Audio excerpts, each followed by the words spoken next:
Welcome to Anu family Telugu traveller. Ayodhya Ramabanam మన వైజాగ్లో ఉందండి ప్రెజెంట్.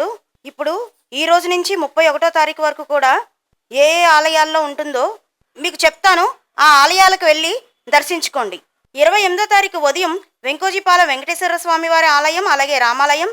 సాయంత్రం సింహపురి రామాలయం సింహాచలం. 29వ తారీఖు ఉదయం కళ్యాణ వెంకటేశ్వర స్వామి వారి టెంపుల్ భీములపట్నం. సాయంత్రం వాసవి కనికా పరమేశ్వరి టెంపుల్. 30వ తారీఖు ఉదయం అవైలబుల్గా లేదండి, ఈవినింగ్. అలాగే 31వ తారీఖు మార్నింగ్ అండ్ ఈవినింగ్ కూడా విజయనగరం రామనారాయణ టెంపుల్లో ఉంటుంది. రామబాణాన్ని మన కళ్ళతో మనం చూడటమే కాకుండా మన చేతితో కూడా మనం తాకే అదృష్టం మనకి కలిగిందండి. అందువల్ల ఎవరు మిస్ అవ్వద్దండి. మేము కూడా రామబాణాన్ని తాకాము, చూసారు కదా వీడియోలో. మా జన్మ ధన్యమైంది. అలాగే మీరు ఈ వీడియోని లైక్ చేయండి, అందరికీ షేర్ చేసే పుణ్యం కట్టుకోండి. ఇంకా ఎవరైనా సబ్స్క్రైబ్ చేసుకోకపోతే సబ్స్క్రైబ్ చేసుకోండి. మీరు ఈ అదృష్టాన్ని మిస్ చేసుకోవద్దు. Thanks for watching.